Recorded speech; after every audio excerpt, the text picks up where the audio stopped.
no Brasil. Então, aqui, né, seriam as literaturas que vocês podem encontrar a respeito de doenças do algodão. Aqui o capítulo 2018 de Cia e Galbieri.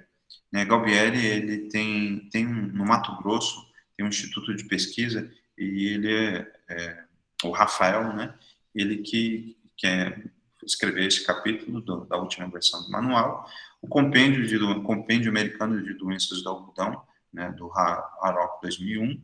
E esse livro aqui, se vocês colocarem o celular nesse QR Code, vocês vão encontrar aqui, vão conseguir fazer download sobre doenças do algodoeiro. Eu recomendo que vocês entrem dentro do site, acho que eu esqueci o nome da empresa, mas é uma multinacional, e eles têm vários, também pragas do algodoeiro, pragas da soja, vocês podem fazer download e guardar na biblioteca de vocês, tá? Então, aqui, se vocês colocarem o QR Code, vocês vão conseguir fazer download desse manual aqui de doenças do algodoeiro. São as literaturas que eu recomendo para a doença do algodão. Então, de 2002 a 2014, o algodão para pluma, né, a área média, né, foi de 1.436.000 hectares plantados para pluma, né, uma produtividade de 1.640 quilos por hectare do algodão. E sendo que a cultura do algodão, o Brasil é considerado o quinto maior produtor mundial e o terceiro maior exportador de algodão, né? Eu sempre vejo o algodão, esses dias eu vi no aeroporto esses dias não, né? Já faz muito tempo que eu não viajo. Mas quando eu estava, um tempo atrás, eu vi camisetas sendo feitas com algodão em que a fibra, né, que é incorreto chamar de fibra de algodão, o correto é chamar de pelo celulose da testa da semente do algodão, né, que na verdade é um grande tricoma que dá sobre a superfície do tegumento da semente do algodão, que fica dentro da cápsula, que é um fruto do algodão. E lá tinha um algodão transgênico que tinha cores diferentes. E eu trouxe, a minha mãe até esses dias ela plantou, e eu tô com uma mudinha. Eu vou tirar uma foto e vou colocar para vocês lá. E aí ela falou, nós vamos plantar esse algodão para ver. Ela perguntou para mim se a coloração ia manter, né? Se já foi transformada há muito tempo. E aí eu acho que eu visitei algum campo produtor e aí que tinha a cor marrom. Então era uma planta transgênica com, ao invés de ser branco, o tegumento, em que geralmente ele é branco e você efetua a coloração, né, as diferentes cores na indústria têxtil. E aí esse me chamou a atenção pelo fato das roupas sendo coloridas com aquela cor que já existia da planta. Você não precisava mais tingir essa roupa. Já imaginou se no futuro todo algodão fosse, não necessitasse de colorido, já viesse com cores diferentes, né? Então, é tudo uma questão de aplicação e importância, né, dentro do sistema. O algodão na indústria têxtil, ele é desse 1 milhão, né, hectare, né, a quantidade, na verdade, que é consumido pela indústria têxtil é de 1 milhão de toneladas. E a demanda de exportação, que tem sido expressiva, foi de 640 mil toneladas. E hoje, as principais áreas, né, de produção de algodão no Brasil são Mato Grosso, então isso é muito importante, né, aqui no Centro-Oeste, e na Bahia, né, 53%, a Fundação Mato Grosso, acho que é isso, um instituto de pesquisa, IMA, Instituto Mato Grossense de Algodão, que é onde o Albieri trabalha, que eu falei para vocês, o Rafael, então ele está representando um instituto de pesquisa num centro muito importante de produção de algodão, que fica aqui vizinho da gente, que fica aqui no Centro-Oeste, né, no Mato Grosso. Então, 53% da região, né, de produção de algodão é no Mato Grosso e 30% na Bahia. Então, vocês poderiam me perguntar quais são as espécies de algodão que são utilizadas no campo. Existem várias cultivares, vocês sabem que as cultivares são derivadas de acessos de espécies que vêm de diferentes locais, né, do mundo. e grandes centros de pesquisa, como o IMA, que eu coloquei para vocês, IMA, né, esse Instituto de Pesquisa, que trabalha com algodão, ele, na verdade, não só algodão, outras culturas, mas o algodão é uma delas mais importantes. O algodão, que é uma espécie malvaça, a principal espécie que vocês vão encontrar é o Gossypium hirsutum, 90% do algodão, depois o Gossypium barbadense, o Gossypium herbaceus e o Gossypium arboreum. Todas essas espécies, né, são espécies pertencentes ao gênero Gossypium e que pertencem à família malvaceae. Então, vocês têm um algodão sem caroço, né, sem beneficiamento, que é um algodão que apresenta o caroço. Esse caroço também é utilizado para raçoamento, alimentação animal. E a pluma, que é o algodão com beneficiamento, que seriam as formas de representar os dados econômicos de área, produção e produtividade pelo CONAB, né? CONAB 2020 e 2021. Então, a área plantada no Brasil de 2020 e 2021 foi de 1.665.000, está quase em patamares muito próximos, né, do trigo que eu falei agora há pouco, no ano 2020, e no ano 2021, uma redução da área plantada de 1.366.800 hectares. Então, uma redução de 328.000 hectares, né, aqui. E aí a Eduarda que perguntou, né, a respeito dessas mudanças que ocorrem no mercado.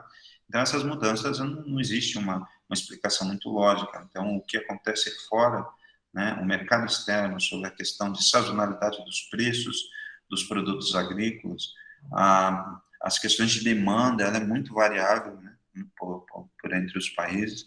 Tem um produto que tenha tamanha demanda e que essa demanda se mantenha estável, né? Seria uma grande solução para a agricultura se todas as demandas, de certo modo, elas crescessem sempre e se mantessem estáveis, elas nunca reduzissem por N fatores. A própria pandemia, ela tem uma influência sobre as demandas e as exigências dos produtos agrícolas. A respeito da produção no Brasil de 2020 e 2021, o algodão de caroço teve, né, uma demanda, o algodão com caroço, com 4.371.000 toneladas no ano 2020, e aqui o algodão com caroço, em 2021, ela teve também uma redução de 3.413.000 toneladas. E o algodão de pluma, né, de 3.001.000 toneladas no ano 2020, e o algodão para pluma, né, pluma, ou seja, que é beneficiado, ou seja, se você beneficia, é mais dinheiro que você tem, tanto para abastecer o mercado interno quanto o mercado externo. Então, houve uma redução para 2.342.000 toneladas. Ou seja, para caroço, uma redução de 957,5 toneladas, né, 1.000 toneladas, e de pluma de 659,6 mil toneladas, reduzida no ano de 2020 e 2021. E a produtividade, né, para o algodão que são cultivares, dentre essas pertencentes a essas espécies, nós temos, né, o algodão de caroço de 2.625 quilos por hectare, então ele tem uma produtividade, teve no ano de 2020 uma produtividade maior que o algodão de pluma, né, que foi de 1.802 quilos por hectare. E o caroço em 2021, a produtividade menor, então aqui eu posso também, tentando responder a questão que a Eduarda colocou, dos plantios que são cultivados, independente da área plantada, né, então teve uma produtividade menor, né, de 1.802 e 1.713. Aqui, especificamente, comparando a safra de 2020 para 2021, provavelmente alguma questão ambiental aconteceu que fez com que reduzisse essa produtividade para o cultivo de algodão nos campos de produção de algodão no Brasil. Ou seja, se a gente fosse imaginar a produtividade no ano de 2020, ela reduziu, né, de 2020 para 2021, para algodão de caroço, reduziu para 957 quilos por hectare. Então, a cada hectare, reduziu de um ano para outro 957, e o algodão de pluma reduziu 659 quilos por hectare, comparando a safra 2020 e 2021, tá? Os dois tipos de padrões, né, de algodão, que é sem beneficiamento, que é algodão de caroço, e algodão de pluma, que é o algodão beneficiado, tá? Então, vocês têm cultivares específicas para cada um desses dois grupos, algodão de caroço, algodão de pluma. Então, no Brasil, as altas temperaturas e elevadas precipitações e baixa umidade relativa para a colheita, elas vão estar diretamente relacionadas à elevada qualidade e produtividade da fibra do algodão. E é claro que essas condições que nós temos de altas temperaturas, precipitação e baixa umidade relativa também são carro-chefe para as condições, para que as condições sejam favoráveis para a incidência de doenças. Então, e nessas condições que são favoráveis, geralmente para a cultura, principalmente quando se utilizam cultivares que são suscetíveis, vocês vão ter de 5 a 12 aplicações de fungicidas para a cultura do algodão. Ou seja, e nessas 12 aplicações, 5 a 12 aplicações no Brasil, né, elas são destinadas para controle das doenças que são mais relevantes, importantes, que vão estar lá no manual de fito no Brasil, 40 agentes causais, 40 interações planta-patógeno são importantes. Mas é claro que nem tudo é só no mundo, ou seja, nós temos aqui 250 agentes causais de doenças na cultura do algodão no mundo. Ou seja, então são possibilidades. Então eu tenho que proteger o meu próprio agronegócio das doenças que acometem o algodão aqui no Brasil e impedir a entrada dentro do Brasil desses outros agentes exóticos que podem ser ou iguais ou de potencialidades inferiores ou potencialidades superiores aos agentes causais de doenças que já existem no Brasil. Então, a gente precisa sempre ter, não somente ter uma medida de proteção dos patógenos que afetam as minhas culturas, dos patógenos do Brasil, mas impedir com que outros problemas incidam. E aí a importância desse tráfego, a importância do cuidado, né, da vigilância fitossanitária representada pelo Ministério da Agricultura, para evitar com que esses outros novos patógenos eles acometam o cultivo de algodão no Brasil. Então, as doenças mais importantes do algodão, elas vão depender, vão variar de acordo com distribuição geográfica, com agressividade, com histórico de ocorrência e dificuldades de controle.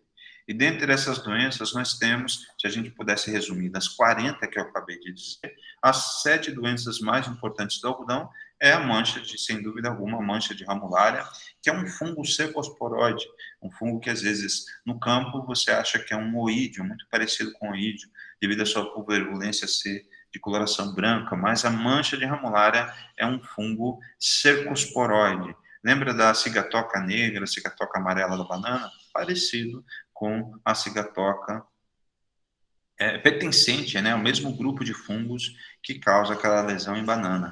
Na soja, vocês têm a mancha olho de rã, né, que é um fungo cecosporoide, então a mancha de ramulária é meio que pertencente ao mesmo grupo de fitopatógenos que provocam manchas foliares, que são os patógenos causadores de cercosporioses,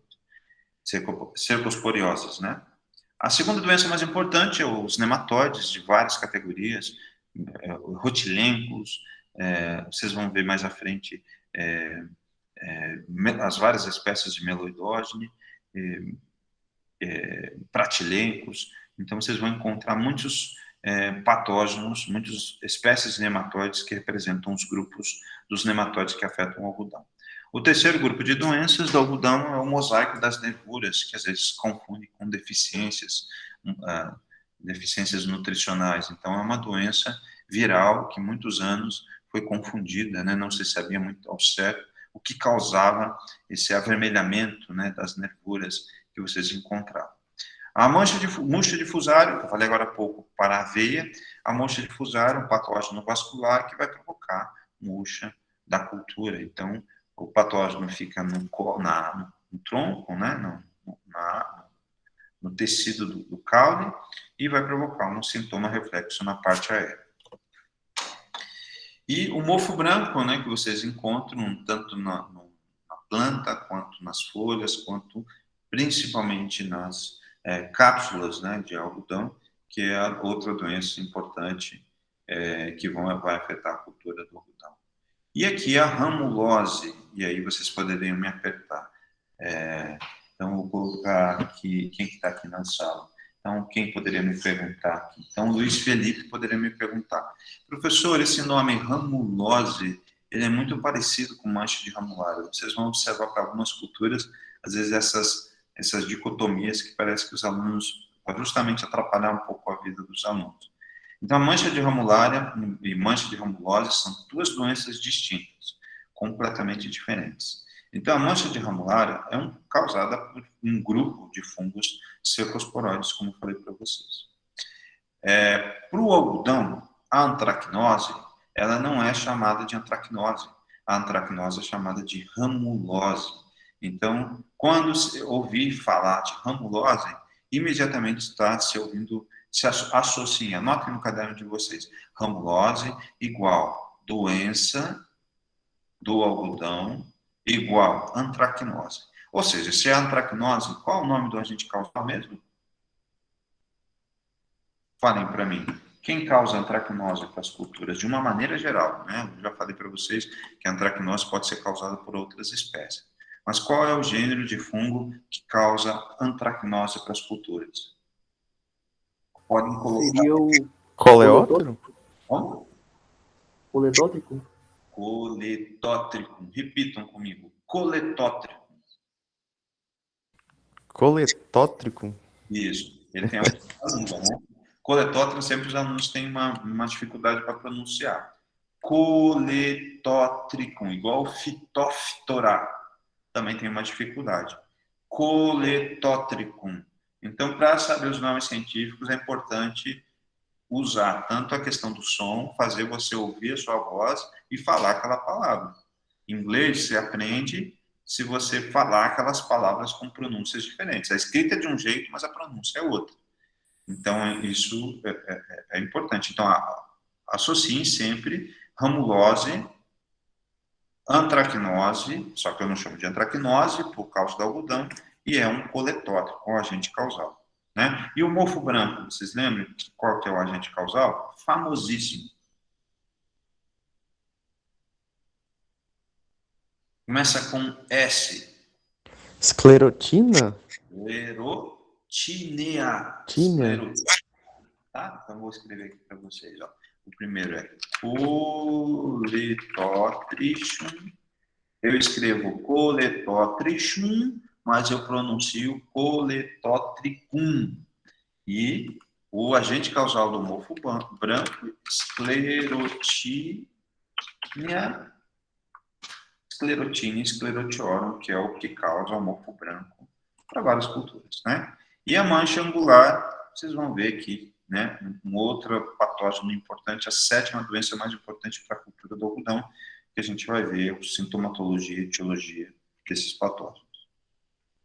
Então, as doenças, né? Eu sempre usei esse site em que eu coloquei o nome do agente causal, foi o mesmo site que eu falei para vocês consultarem para ver os nomes científicos. Então, todas as doenças, elas vão estar aqui. Se quiserem acessar diretamente o site, é só colocar o celular ali na parte de foto, ele vai abrir o browser, né, vai abrir a página, né, para checar a questão da taxonomia dos agentes causais.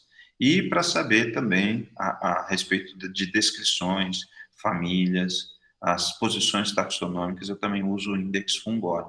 Então, vocês podem utilizar a questão, descobrir o teleomorfo, descobrir questões sobre qual a divisão que ele pertence, a descrição para a designação da espécie, vocês vão encontrar nesse site chamado Index Fungori.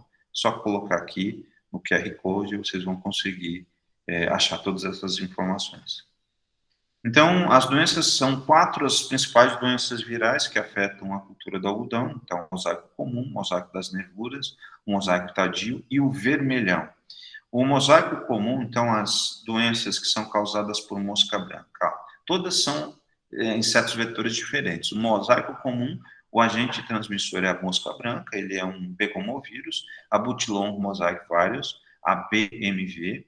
Então, begomovírus pertencente à família Geminiviridae, o mosaico das nervuras, os cotton leaf roll. Leaf é folha e roll é enrolamento.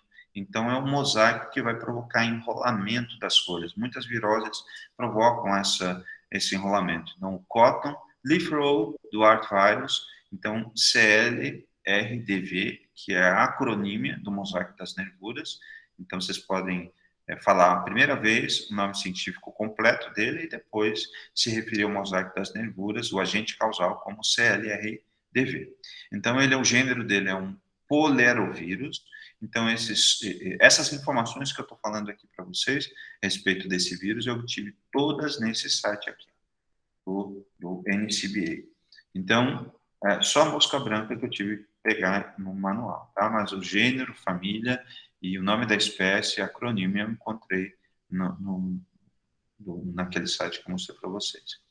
E esse mosaico das nervuras, ele é transmitido por um pulgão, tá? O mosaico tardio, ele tem como espécie o Tobacco street virus, a acrônima dele é TSV. Ele é essa espécie de vírus pertence ao gênero Irlavirus e pertence à família Bromoviridae. E quem transmite esse Tobacco street virus é o inseto vetor Thrips. E, por fim, a quarta doença mais importante causada por vírus na cultura do algodão é o Cotton antocianoses vírus. A antocianose geralmente é uma reação de avermelhamento do tecido do milho. Muitas malváceas têm essa reação de avermelhamento. E esse Cotton antocianoses vírus, né, ele tem como acrônimo o CAV, e aqui eu coloquei NS porque eu não encontrei lá naquele site essa espécie de vírus descrita, talvez. Naquele site, geralmente apresentam aquelas que a sua sequência genômica já foi depositada. Então, esse vermelhão eu não encontrei lá no site, por isso que eu coloquei NS. Luteovírus é o gênero e o nome da família, Luteoviridae, e também é transmitido por pulgão. Então, o mosaico das nervuras e o vermelhão, eles têm em comum o fato, né, dessa virose ser transmitida por pulgão. Então, o mosaico comum, né, o abutilon mosaico virus, aqui eu coloquei um sintoma, né, e aqui informações a respeito das imagens, sintomas dessa doença. Esse abutilon transmitido por mosca branca, que é o abutilon, nome da planta, né, abutilon ex hybridum. Então, ex hybridum é que é o nome científico, né, dessa planta ornamental, que ela é hospedeira desse mosaico comum, que pode ser transmitido também para a cultura do algodão. E maiores informações estão aqui nesse QR Code que vocês podem verificar. Aqui o mosaico das nervuras. Então, sem dúvida alguma, se existia uma dúvida sobre a padronização, embora se chame, né, você tem dois padrões, na verdade você tem aqui um avermelhamento, né, das nervuras, fazendo uma adaptação.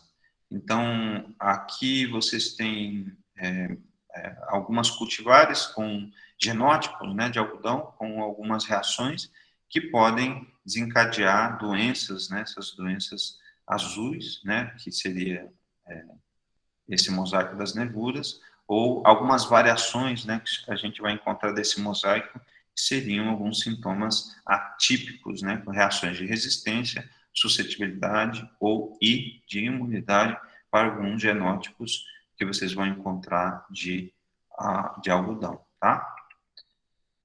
Deixa eu ver aqui. Aqui a terceira doença, né, vocês vão ter um mosaico sadio, né, transmitido por Thrips no algodão, aqui um sintoma quase com avermelhamento ou uma necrose do mesófilo, não da nervura nesse caso, como no caso anterior. Né? Nesse caso aqui do mosaico das nervuras, vocês vão encontrar dois padrões, né? Esse aqui uma bulhosidade, uma redução de área foliar, e aqui um avermelhamento internerval.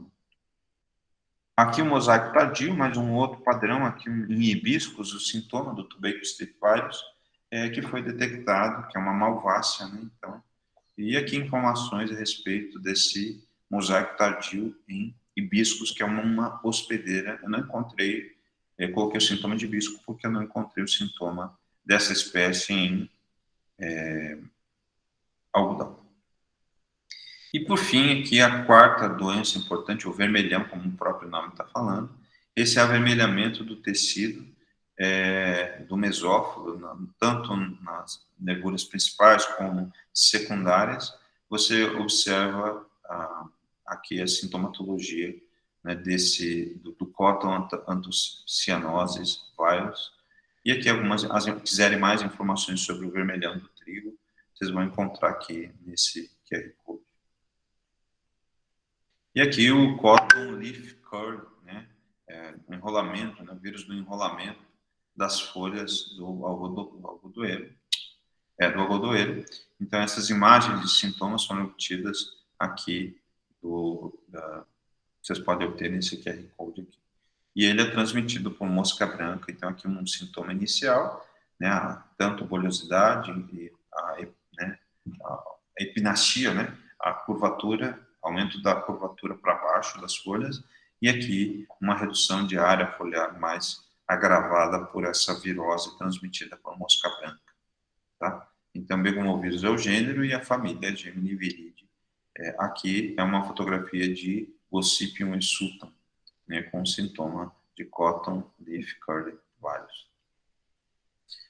Além disso, né, quando a gente vai analisar, dentre aquelas 250 doenças das culturas, você também tem uma série de outras espécies de viroses também, que já foram relatadas, associadas para a cultura do algodão, como cotton yellow mosaic virus, cotton leaf curl gesira virus, e assim, né, cotton leaf curl virus, né, que a gente já colocou ali para vocês, seriam outras viroses que acometem a cultura do algodoeiro.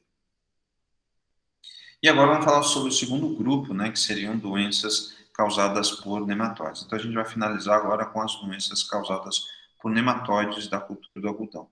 Então nós temos o nematóide das galhas, Meliodógena incógnita, nematóide reniforme, Rotilencos reniformes, e o nematóide das lesões radiculares, que é o Pratylencos brachyurus, que seriam as três principais agentes causais, as três principais espécies de agentes causais mais importantes, os nematóides mais importantes como agentes causais de doenças para a cultura do algodão.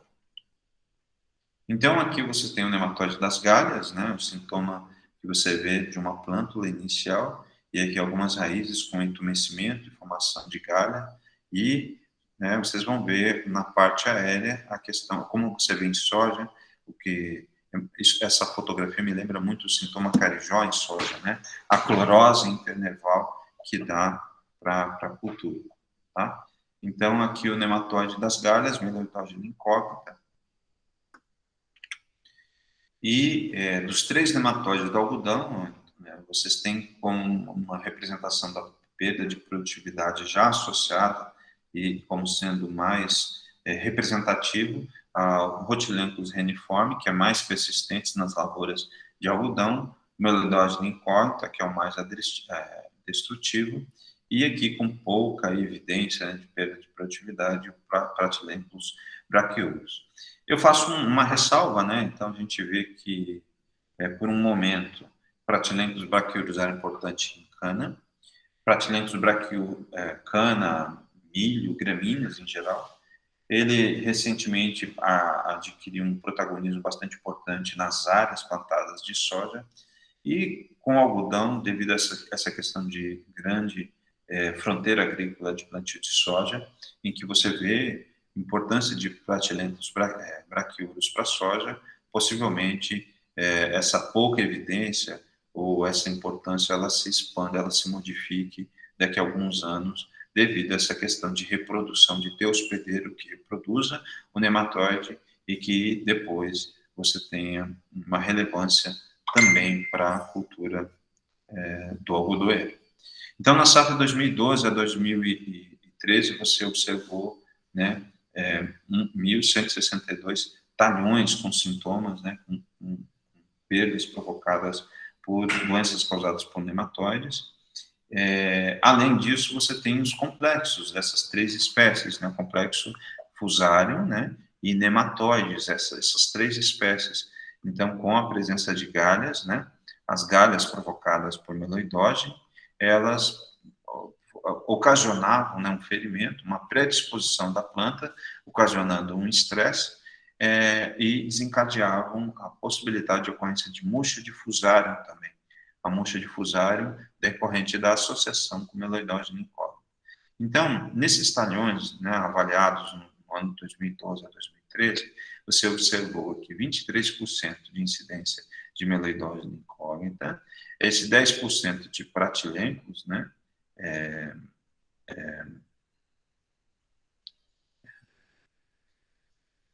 desculpa, eu escrevi errado aqui, é rotilencos reniformes, né, aqui não é P, é R, 10% de rotilencos reniformes, e aqui 96% de pratilencos, de ocorrência de pratilencos braquiônicos. Então, uma coisa é o dano e outra coisa é a questão da ocorrência.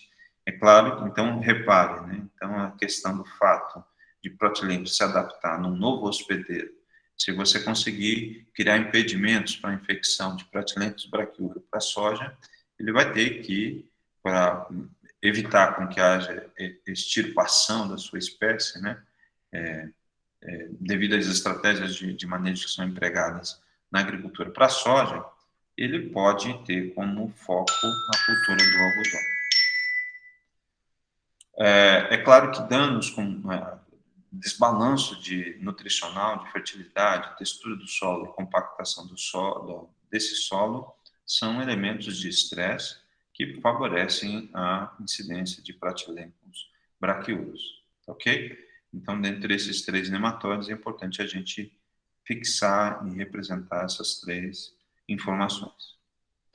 Aqui, nós temos, né, os principais sintomas, né, são de plantas subdesenvolvidas, sintomas carijosos. Recomenda-se, normalmente, de 60 a 90 dias após o semeio, a análise do solo e da planta para quantificação de meloidose. E aqui as setinhas, nessas microgalhas, aqui, essas galhas que estão aqui nas raízes secundárias, e aqui também, né, seriam os locais onde se alojam essas fêmeas e elas se desenvolvem e parasitam as raízes de algodão. A formação de galhas em reboleiras, elas são bem definidas, as folhas apresentam sintomas carijosos e elas têm, normalmente, redução de tamanho. Né? Lembre que eu mostrei lá no início a clorose internerval, ou seja, o amarelecimento nas nervuras principais e secundárias, isso é o significado do sintoma carijoso, tá bom? Então, se eu perguntar para vocês o que é sintoma carijó, anotem no caderno de vocês ali, eu sei que muitos de vocês estão com papel e caneta aí. Sintoma carijó igual clorose internerval, tá? E aqui, né, além disso, os nematóides, nós podemos controlá-los impedindo a entrada, né, com controle genético, controle cultural, controle químico, controle biológico.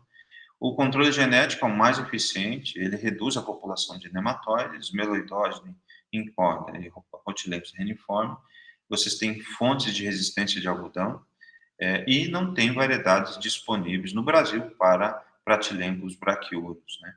Então, sem variedades resistentes, o que existem são variedades tolerantes que façam com que a população de pratilencos braquiúros elas reduzam. O controle cultural não são, né, você pode utilizar plantas que não são hospedeiras de meloidose incógnita, existem 7 tipos de crotalárias, então são as questões de plantas para você fazer rotação. Para rotilencos reniformes, existem 11 tipos de plantas não hospedeiras, como uma estratégia de controle cultural, como Braquiária mucuna. Para pratilencos braquiúros, existem 5 tipos de plantas. O pratilencos é um grande problema, não só para o girassol, mas para outras culturas, porque você tem uma quantidade menor de plantas que não são hospedeiras a pratilencos. Então, vocês podem utilizar o girassol, o milheto como opção para tentar reduzir essas populações, tentando focar estratégias de controle cultural. No controle químico, tratamento de sementes com abamectina e tiocarb, no suco de cultivo, ou carduzafós ou carbofuran, seriam recomendações para a cultura do algodão. E controle biológico, nós temos aí uma série de opções no mercado, como Pasteuria, Penetrans, Paxillomyces, Lilacillus, Poconia clamidospora e as várias isolados e cepas de espécies de tricoderma e espécies de bacilos que vocês podem utilizar como estratégia de controle biológico para não só o meloidógeno aqui, né, mas para outras espécies de patógenos. Aqui os sintomas, né, de redução de tamanho do sistema radicular causada por esse nematóide que tem um corpo reniforme, né, a fêmea é reniforme. Então repare aqui a questão do corpo interagindo, a maior parte do corpo fica na cutícula. Esse nematóide vocês não vão encontrar a presença de galhas, né, porque não é o único nematóide que causa galhas em plantas pertence ao gênero. As espécies são as espécies que pertencem ao gênero Meloidogene. E o nematóide reniforme, vocês vão encontrar reboleiras maiores, não definidas. Também vão encontrar sintomas carijós, como vocês viram em Meloidogene. E a aderência dessa massa de ovos e raízes, vocês vão encontrar próximas à superfície dessas raízes secundárias. E as plantas vão ter um porte reduzido quando são infectadas por rotilênculos reniformes. Aqui algumas aparências dessas raízes secundárias, né? Ele é um semi-endoparasita, prefere solos com textura de argilosa a siltosa, né? Então, até 1,2 metros de profundidade ele é encontrado, e a maior população é encontrada de 20 a 40, né? Que de 0 a 20, de 0 a 20 centímetros de profundidade. Então, nas profundidades maiores, o sistema radicular de algodão vai mais profundo, vocês vão encontrar a presença desse nematóide. E é raro encontrar uma associação, olha que interessante, né? É raro você ter uma associação de mistura de rotilênculos, né, reniformes, com Meloidogene incógnita. Então, por que isso acontece, né? É quase como você poderia pensar como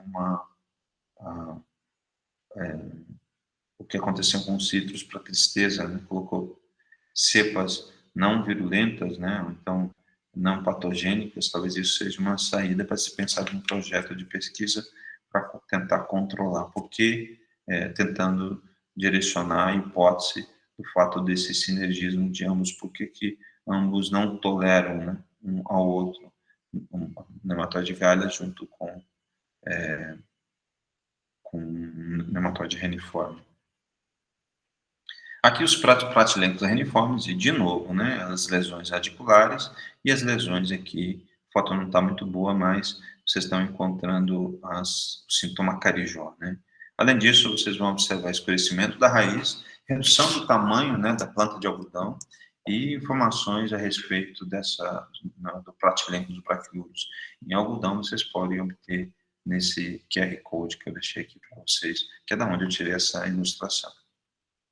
E na próxima aula a gente fala sobre as bactérias ou essa maior quantidade de doenças que a gente vai ter na cultura do algodão, né? Então a gente tem uma quantidade maior em cima de doenças bacterianas, né? E depois doenças fúngicas, e assim a gente finaliza as doenças que acometem a cultura do algodão.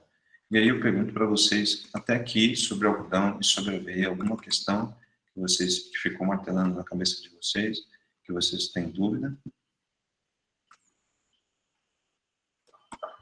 Vocês já viram a cultura do algodão e alguma doença vocês já encontraram na cultura do algodão? Você já tem alguma vivência com alguma dessas doenças, né? Ou das doenças que eu vou explicar na próxima aula? Todos já O algodão muito pouco, professor.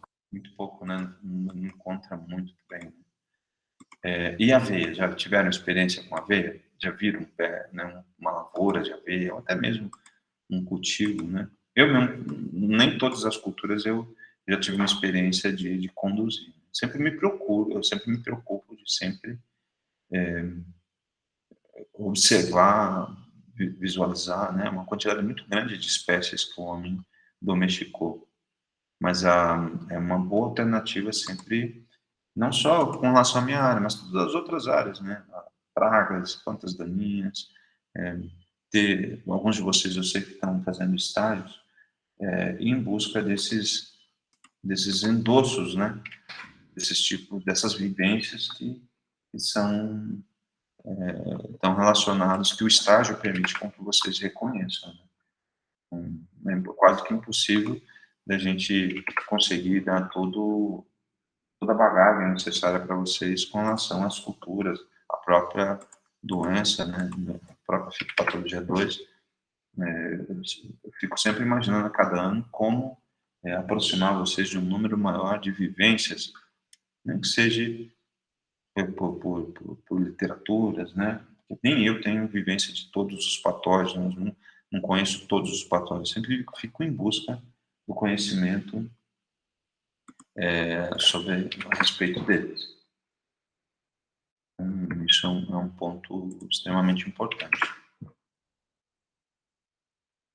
A respeito do seminário, alguém tem mais alguma dúvida? Eu tenho, Milton. O senhor quer que a gente lista, por exemplo, são 30 doenças. Só um exemplo, 30 doenças na melancia.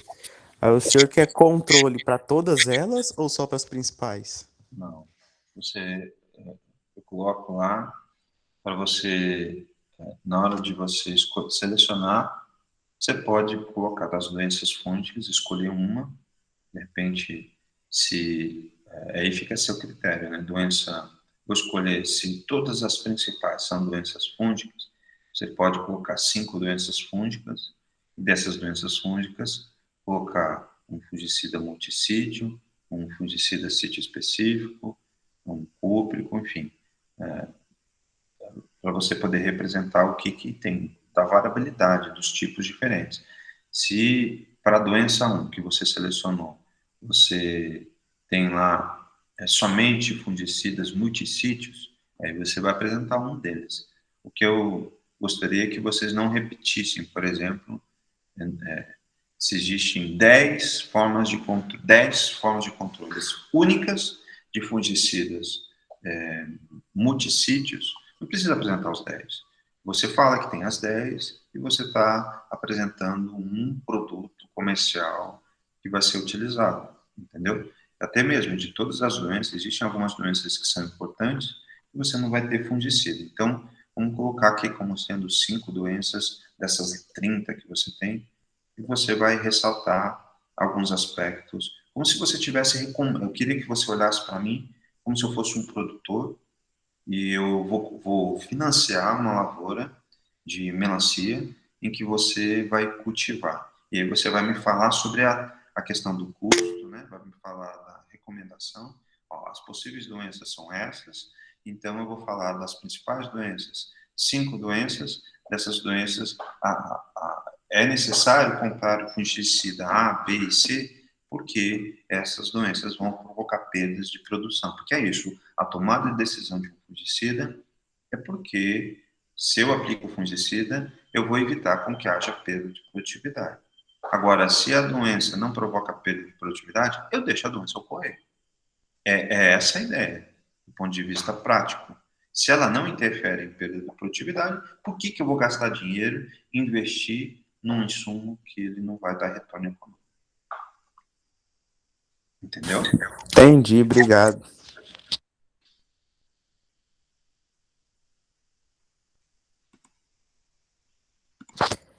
Aí as apresentações vão começar a acontecer a partir de semana que vem. A partir da outra semana. Ah, da outra semana ainda? Tá no No módulo 3. Isso. Ah, ótimo. Obrigado. Tá bom? E aí, na semana que vem, eu vou sortear os 2 que vão iniciar a apresentação. Tá bom? Eu coloquei para vocês, tanto lá no Moodle também, essas são as listagens das culturas que vocês vão falar. Tá bom? Milton, Beleza. eu estava reparando lá no Moodle e até aqui no seu Excel, o meu número de matrícula, o final dele tá errado. É 114.